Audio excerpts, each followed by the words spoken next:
Hi, this is Tom Eddins, Evolutionary Astrologer, here to talk about the full moon in Aries. So full moons, this is an exciting time of the month. Energy is high, expression is up, emotions are out expressing, and this is a good time. You might have been noticing the moon growing in size each night. And it's a time when a lot of excitement is in the air. So this one's in Aries because obviously the sun is in Libra this time of year. So the full moon, it really brings out this sense of Aries, of the last, it brings out the sense of yang, the last summer energy kind of coming out, wanting to express the last yang energy before we really head into winter time of conserving. And so this is a great time for expressing in fiery Aries, expressing your passion. And it's a good time in general for just getting out and kind of being yourself and being spontaneous. It's another Aryan trait. So those are nice things to do. And if you've not had aspects in your chart, if you've not had recent celestial events aspecting your chart, then this might be just a great time for that, just to express yourself and have a good time and be your Aries nature, spontaneous and instinctual. But there have been some intense astrological events going on, and so I want to talk about that a bit here in regard to this new moon and what that might be bringing up and how you can start to process that a little bit. So we'll get into that in just a minute, but if you like the channel, I want to urge you to please subscribe. Hit the subscribe and the like button. Like the video will help me to grow this channel and reach more people and just engage with you guys more.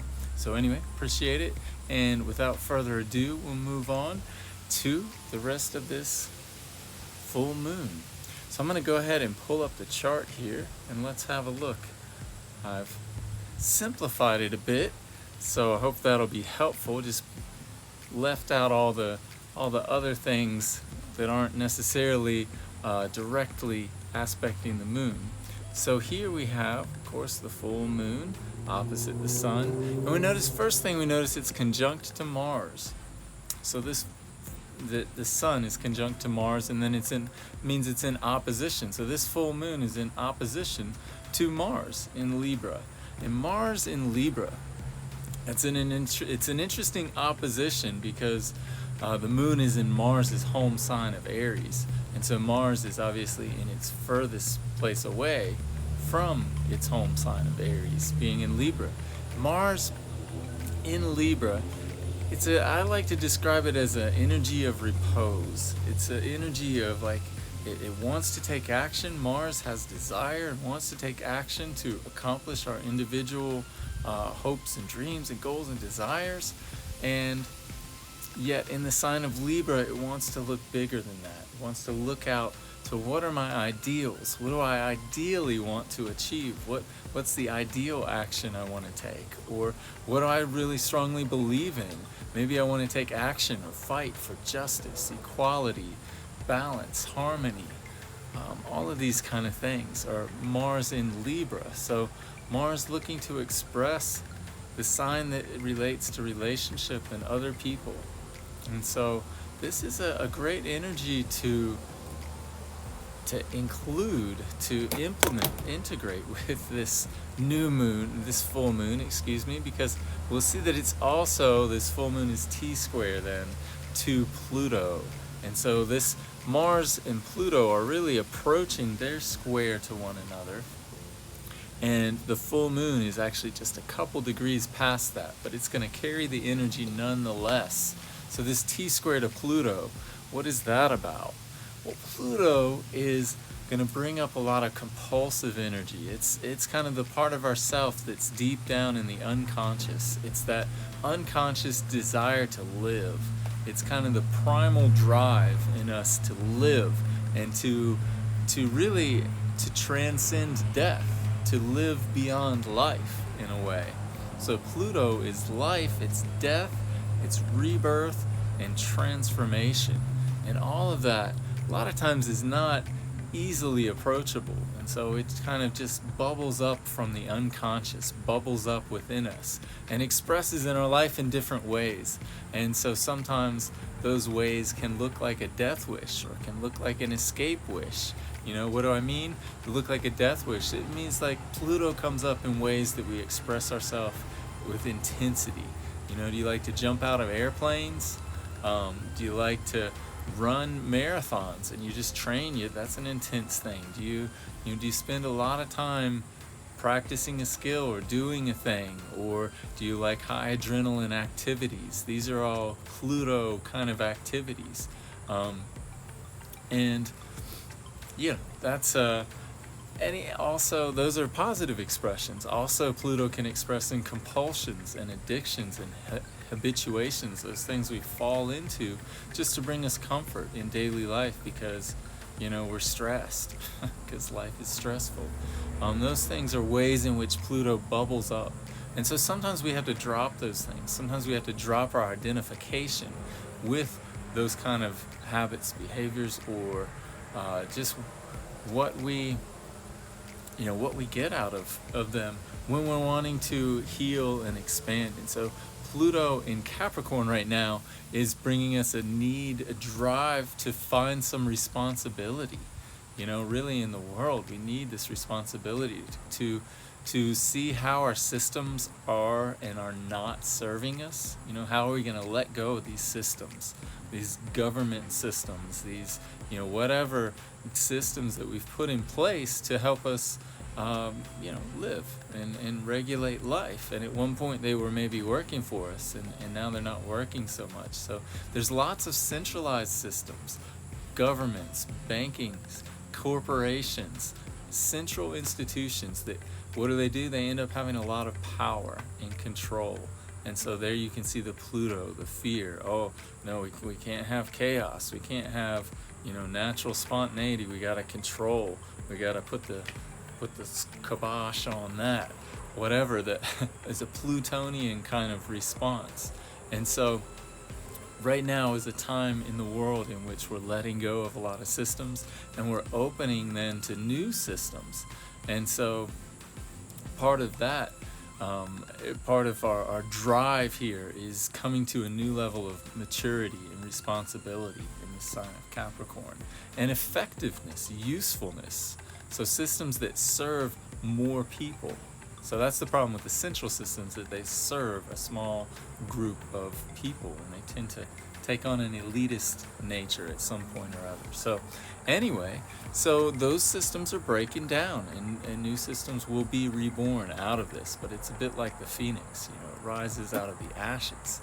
So that's why it's so important that we bring in this Mars, and that we utilize this repose of Mars in Libra. You know, what do I really want to fight for? What am I willing to take action for? What do I willing to fight for and want to take action to find more justice, more equity, more opportunity across the board? What am I willing to fight for there?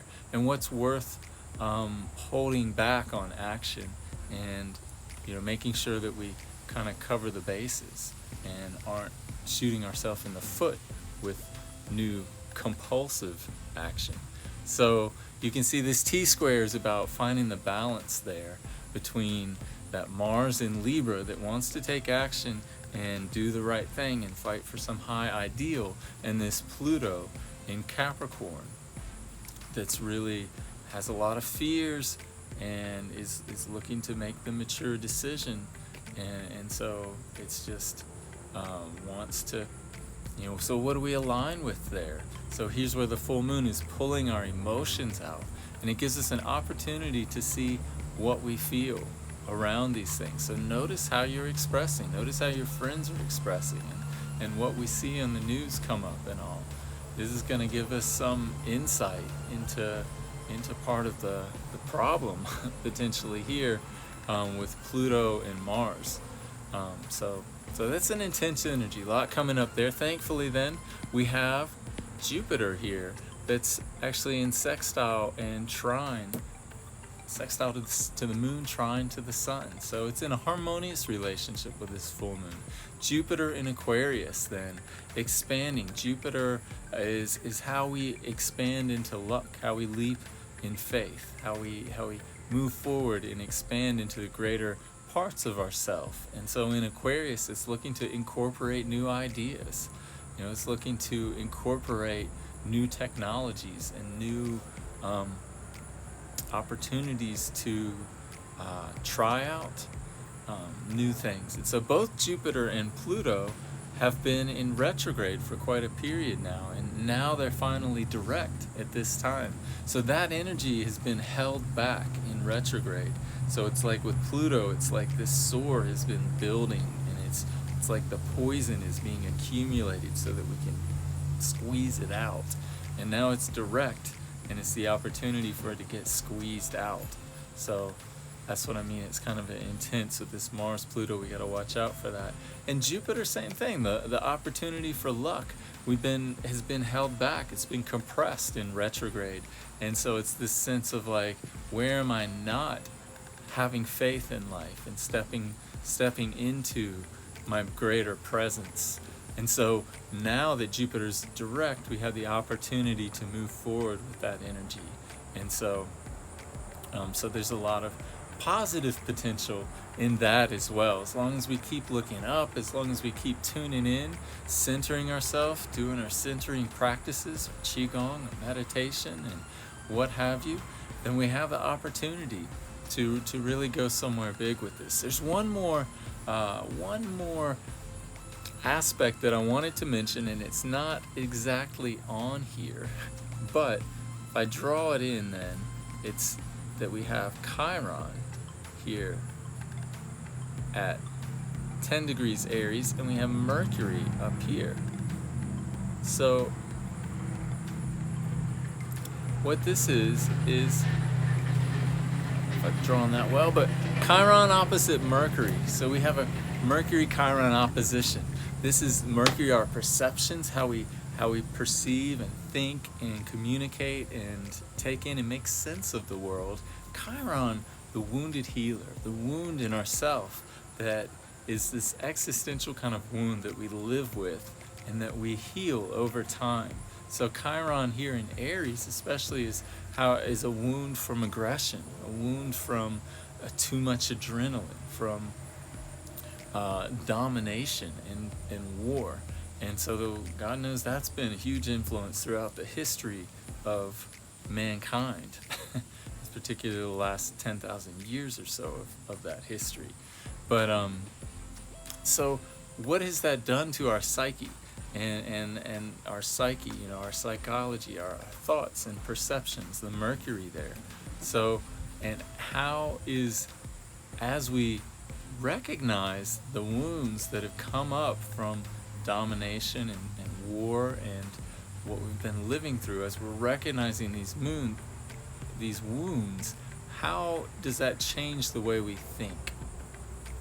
That's really because now Mercury here is in direct motion as well at this time, just 2 days ago. It's stationed direct. It's sitting, in other words, sitting still in opposition to Chiron.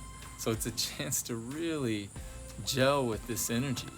This whole Mercury retrograde has been about Pluto and Chiron. So it's been about transformation and healing.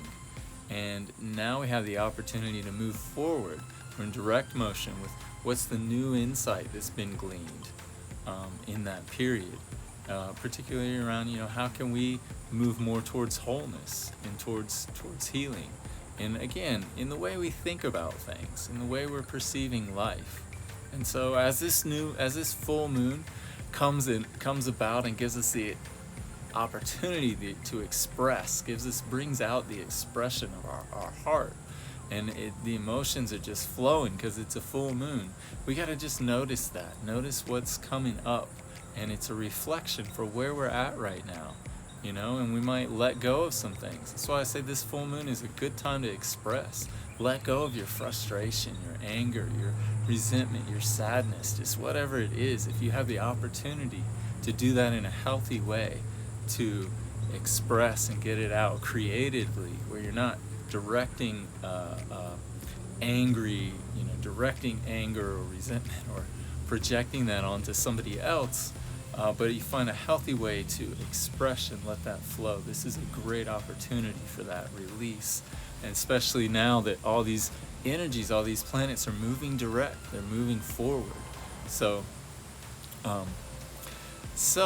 it's a great full moon for bringing that up and out and onward we go. Okay, so that is a lot. I think that pretty much encapsulates it. And I hope you've gotten some out of this, really enjoyed it. Please subscribe to the channel if you've not done that. If you like what I'm saying, ring the bell there and hit the like button. I really appreciate it. All right, have a wonderful full moon, and may grace and beauty be with you. Peace and love.